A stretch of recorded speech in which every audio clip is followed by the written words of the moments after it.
Hey, how's it going? It is Sayeef, and if you don't know me, I am a video editor for some of the largest channels in the world. I started this as a hobby, doing Fortnite videos, these gaming montages where a guy would be getting kills and clip it, and I'd sync it up with music. And that was 3 years ago. Now I'm working with some of the largest channels in the world, guys with that sort of 1 to 40 million subscriber range. That's where I work in now. My first proper commission, so the first dollar I made online was $2.50. It was supposed to be a $5 commission, but I got scammed for half. It was a pretty much $2.50 commission for a video. That was in February 2021. And now my rates are closer to around 1,000, 2,000 per video. So that's for sort of that 10, 15 minute YouTube video that I work on. Now, going from doing it as a hobby, so video editing just for fun, me on my laptop messing about, whatever, to doing it for actual clients, people who are paying, there's a very stark difference. And you don't even need to go through that whole journey of hobby to $2,000 per video. You'll feel it the second you start making money from video editing. And that feeling is the feeling that expectations have actually been set now. So when you're doing it as a hobby, you can basically do it however you want, in the style you want. You have full creative control. There is no deadline that needs to be met. If you feel like working on it on a Tuesday evening, you can. If you don't, you can leave it off till 3 weeks from now. That's going to be fine. No one's going to be up your ass. But when you have a client, you don't have that luxury. So video editing becomes still about being a good editor, but it also becomes, how do you manage your time without sacrificing quality? Because it can't be sort of this zero-sum game, meaning one goes up and the other goes down. You can't have it so you're only doing good edits, but it takes you a month to finish videos. But you also don't want to have it that you're getting the videos done quickly, but now your video quality is dropping. Now, this was a problem that I was facing when I was trying to become better and raising my prices, especially during that sort of $100 to around $600 to $1,000 when I was making that transition. This is a problem I ran into. So I've got clients, but I can't speed up my workflow because I want to maintain quality, but I also can't maintain quality because I have to speed up my workflow. I'm getting the worst of both worlds. I was in a call with another editor. You might know him. His name's Taryn Van Hemert. He's a pretty large editor. He was the editor of a channel called Linus Tech Tips, who is a channel with about 15, 16 million subscribers, one of the largest tech channels on YouTube. And he was their main editor, editing every single day, full high production quality videos. And Taryn basically became known as the macro god because he automated so many things. He was the guy that basically revolutionized editing workflows. Now, I used to look up to this guy, like I still do. I used to really look up to him, and he had this video where it was like a 4-hour course, and he basically explained his workflow, how he edits videos and his automation. It's super high level, so if you want to check it out, you can, but that's not the point of this video exactly. Essentially, I jumped on a call with him because I had gone into space. I wanted to bounce ideas off of him. It's just the beauty of networking when you start growing. And I asked him some questions at the end of our call. So it was about an hour call. I talked to him. And what I did is I run a school community called The Editing Lair. This is not me asking you to join it. If you're super, super new, it's not for you. If you've already gotten 1-2 clients, no matter the range, that's the type of person we help scale. But basically, I asked the boys, I'm going to be jumping in a call with Taryn. He's worked with these channels. He's amazing at macros, amazing at workflows. The guy basically ran an entire production team as a one-man guy, who was the whole production team. I'm going to ask him questions at the end. What questions do you want me to ask? And one of the questions that one of the boys asked in the lair was, what are some mistakes that people make when it comes to automations and workflows? And he answered something that I had never heard of before. He said, when you're automating or when you're trying to get fast or improving your workflow, you want to avoid something called premature optimization. Now, I had never heard of this term up till now. So for a few seconds, I tried to act like I knew it. I was nodding along. But then he continued explaining it, and I was like, yo, bro, I'm going to be completely honest. I have no idea what that means. He was a humble guy, so he explained it to me. Premature optimization is basically you're trying to optimize something before it even needs to be optimized or before you're ready to optimize it. So let me give you an example. Let's say you are someone who has never played basketball in their life. If you are trying to learn how to play basketball, there is no point of you searching up 50 tutorials on how to get the perfect wrist movement, the exact foot placement you need, the exact wind conditions that are best for throwing a basketball, the exact shoes that give you the best grip. None of that actually matters if you're just starting out. Because when you're just starting out, you actually gain more skill by just throwing the ball towards the hoop. Whether it goes in or not doesn't matter. You'll still make more progress than trying to optimize before you've even done any action. Another example is you're trying to get into running, let's say. It's trying to find the perfect running shoes and spending hours researching that instead of just running in the shoes you have and buy them when you're further into it. Like these tutorials, these running shoes, the exact wrist movement for basketball. These are important. Like for the top guys, yes, it's important when you get there. But trying to optimize right at the beginning before you've even gained the base skill actually holds you back more than it helps you. That's the concept of premature optimization. Now with workflows, premature optimization is where you're trying to improve your workflow when you don't have a workflow in the first place, or when you can't do the animations in the first place. It's trying to create presets when you don't know how to do the effect at all. It's trying to get faster at cutting. When you're cutting right now, I'm not saying this for you personally, maybe it is, maybe it's not, take this with a grain of salt. It's trying to get your workflow faster when your cut pacing is completely off right now. It's trying to it's trying to get videos done in half the time when right now you actually need to spend longer because you actually improve a lot with every single video you make. So I was coaching an editor. His name's, in fact, I won't mention his name, but I coached him from when he first got into editing, like monetizing editing. So he knew how to basically edit, but he didn't know how to monetize it. And he joined the editing layer, and I basically explained to him that, yo, this is what you do. First of all, you need to get like a set amount of videos that are done. And after he completed the first video, he basically came into the next coaching call and asked, how can he get faster?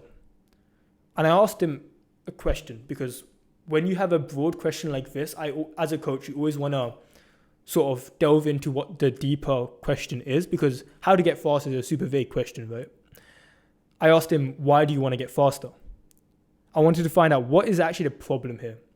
And he told me, I did this video, but it took me way too long. And I asked him, how did the video come out? And he said, he looked really surprised. He was excited. He said, it was his best video yet.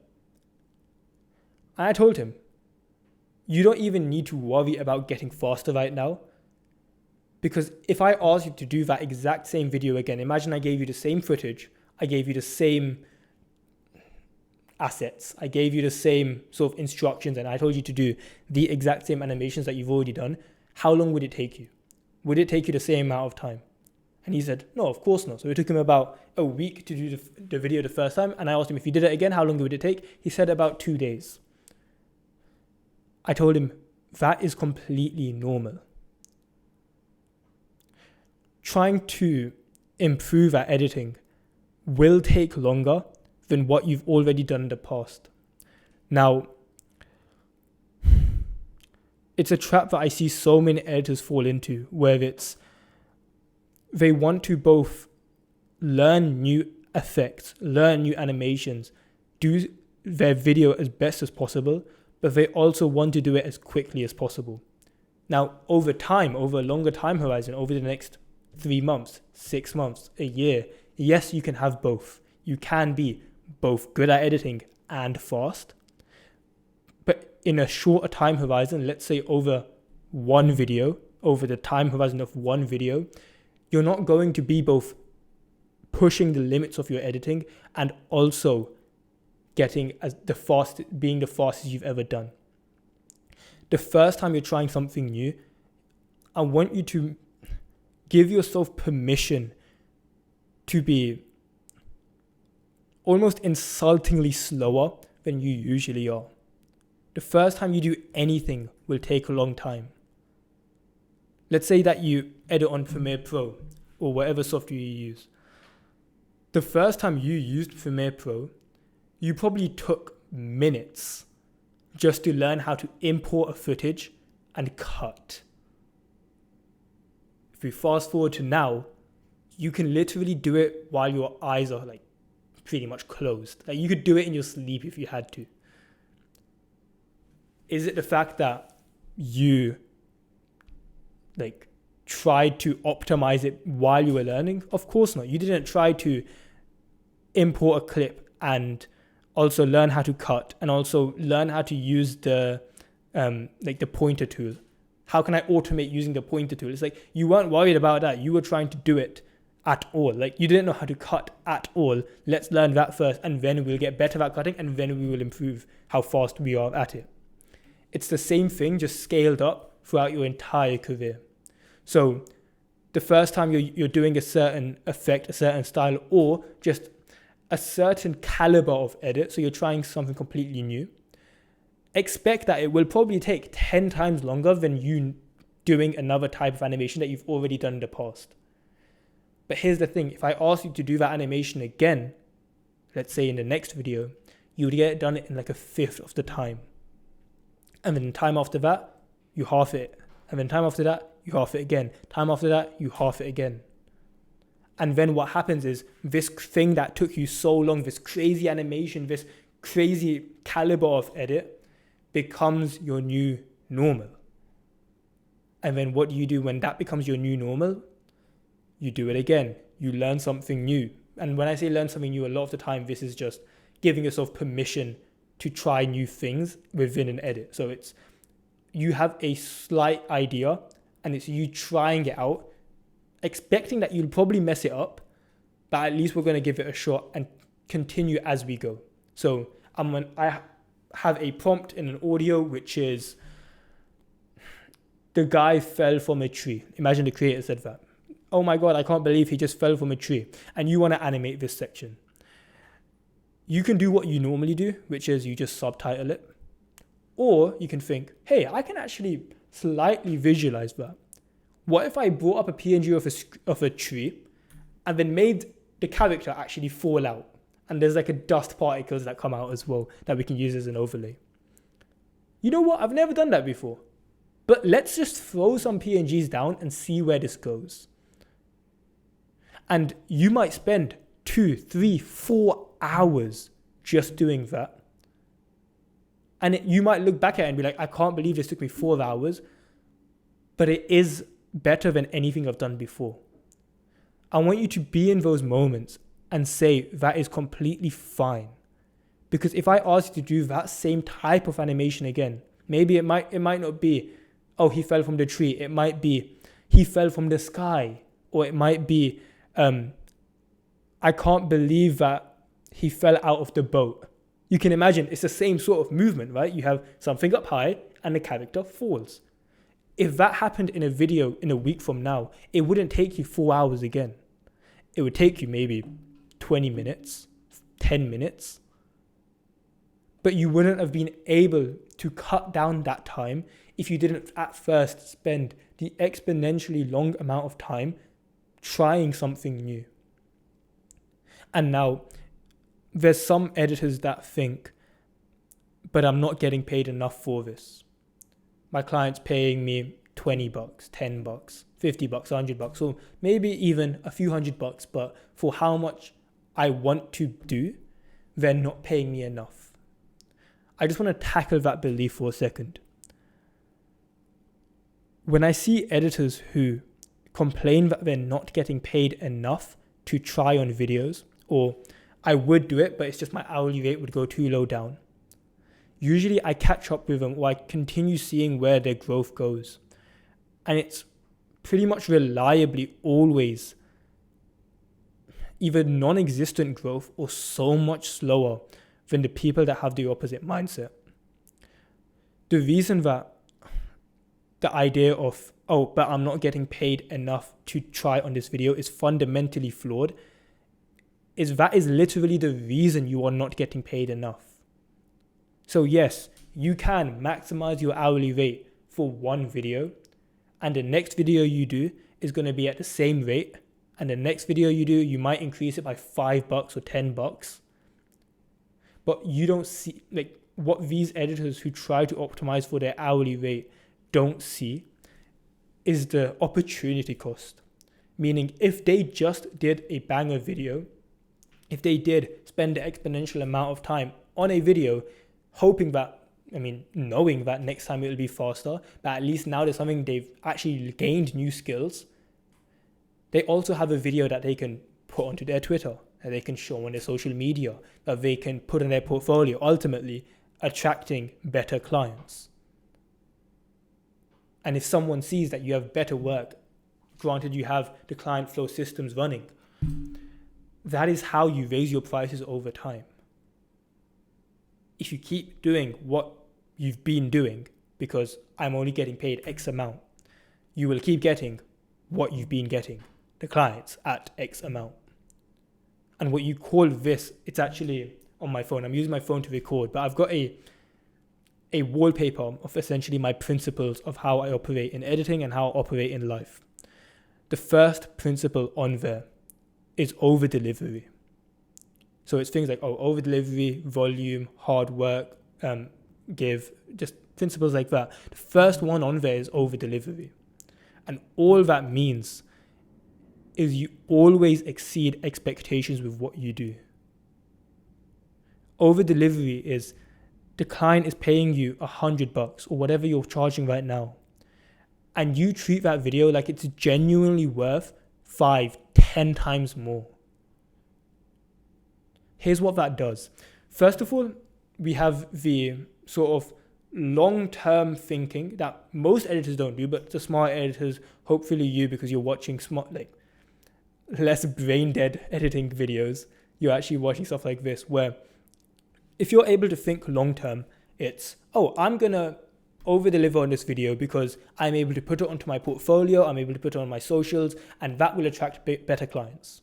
But here's the third order consequence of that, meaning even longer term than that. The reason I have zero fear of rejection when I give my prices or when I negotiate with clients is because I genuinely believe that the client is getting the better end of the deal when I give my prices.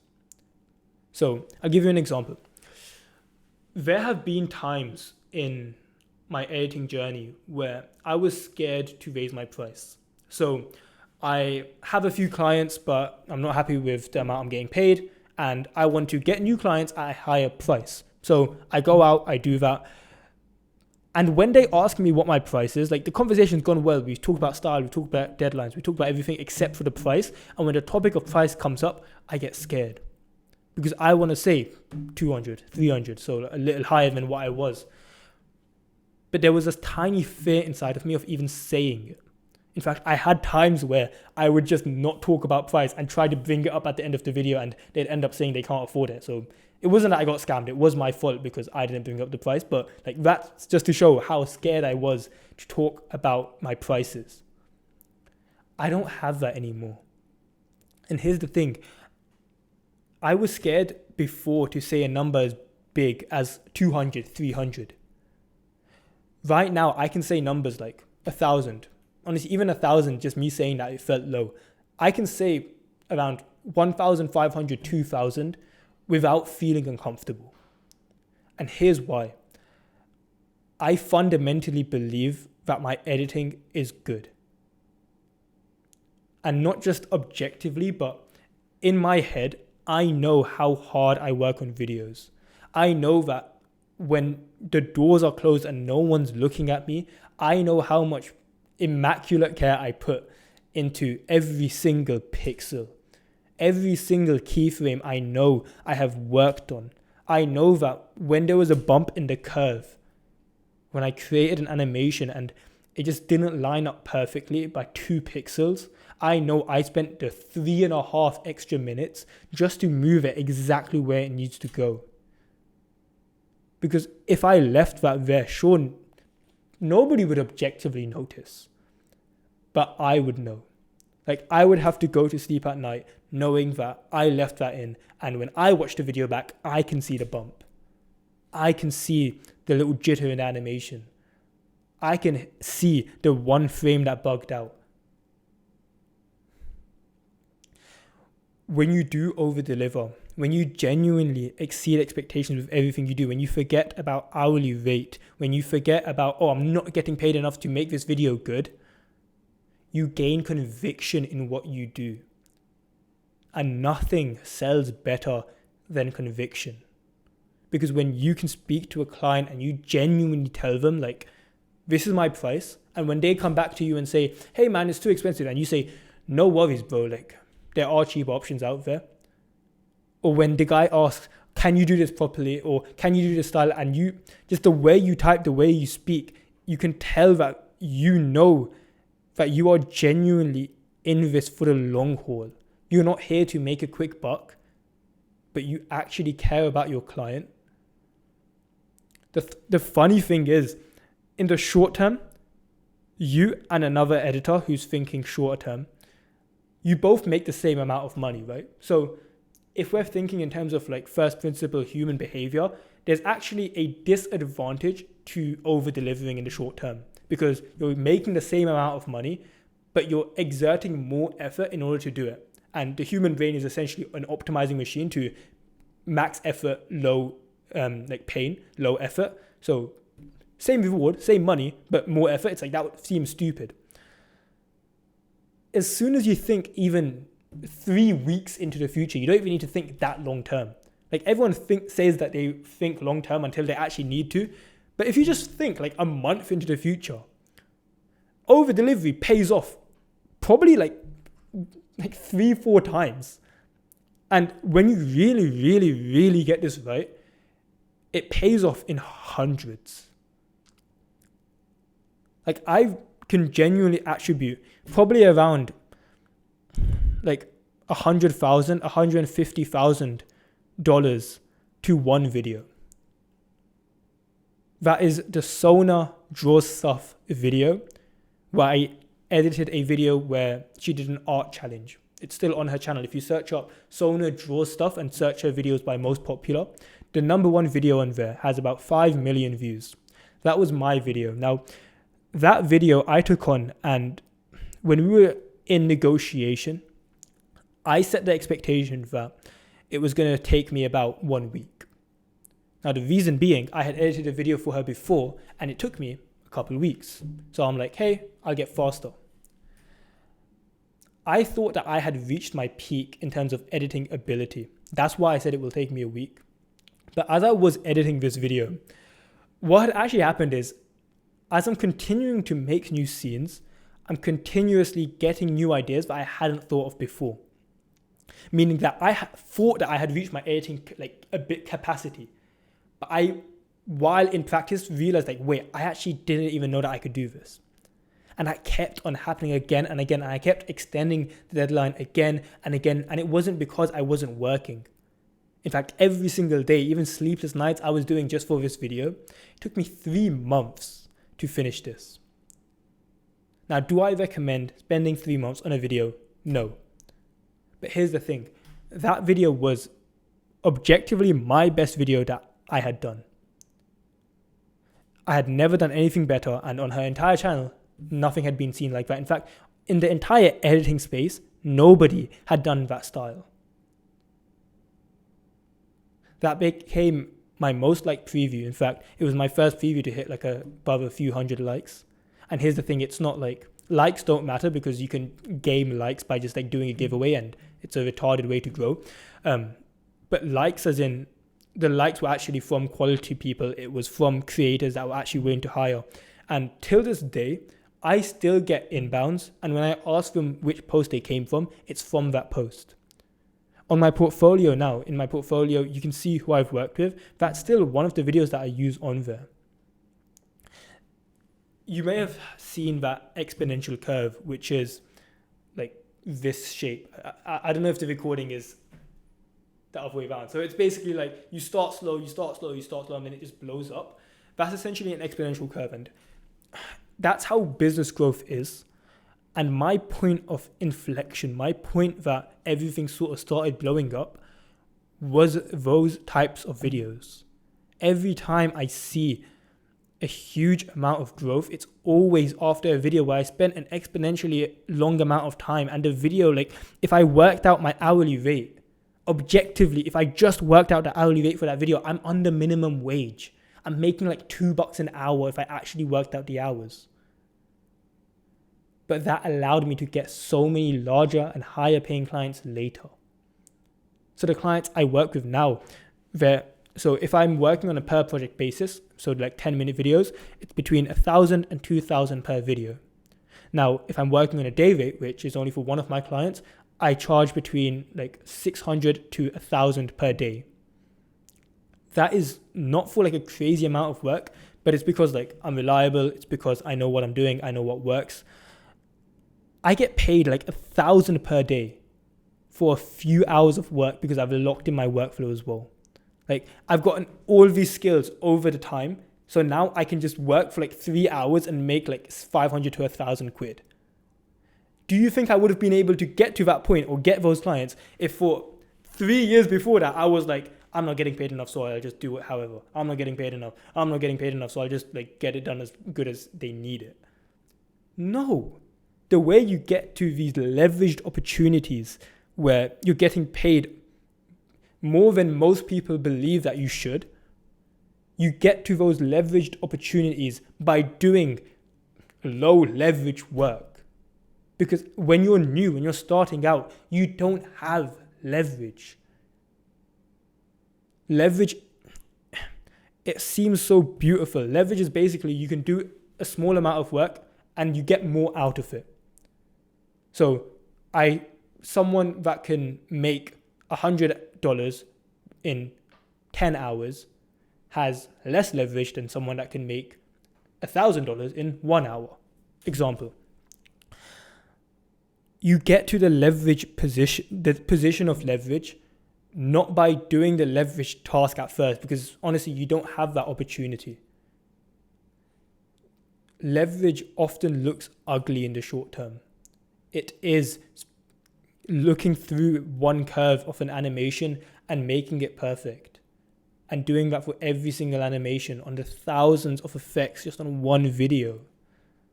It is staying up late at night because you wanted to make it better. It is doing a video which you're getting paid $100 for, but treating it like you're getting paid 1,000. Because that's how you get to the point where you actually are getting paid 1,000. And here's the thing, you get faster at it too. So that's how you improve your editing workflow without losing quality. You have to be okay with when you try new things for your workflow, you try a new shortcut, you try a new effect, whatever you try, usually there is a decrease in objective productivity before you see the real gains of it. When you use new workflows, if you use new shortcuts, you're not going to be used to cutting in the same way. You're not going to be used to nesting in the same way. You're not going to be used to scrolling in the same way. So you actually get slower. You get slower. But then after that, you get used to it again. And the point of learning a good workflow is when you go back to when you sort of get used to it. The goal is to be above baseline. So let me give you a quick visual. It's like, this is your normal speed. Most people think I'll implement a new workflow and my time to do an edit will go down.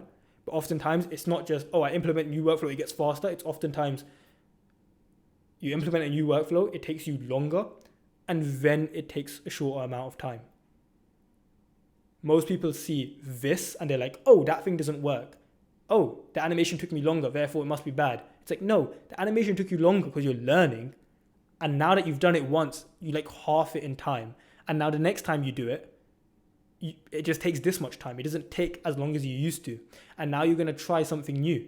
And here's the thing, the same thing happens again.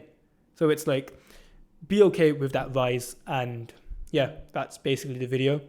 If you liked this, subscribe. I make videos on video editing because I've done it for myself. It's changed my life. And honestly, this is just the most fun I've ever had. So I've gotten past 10K a month from editing. I don't really feel the desire to scale further than that. I've gotten to around 12, 13K in dollars. It was 10,000 pounds, so converting and everything. And the amount of development you go through business, it's unworldly.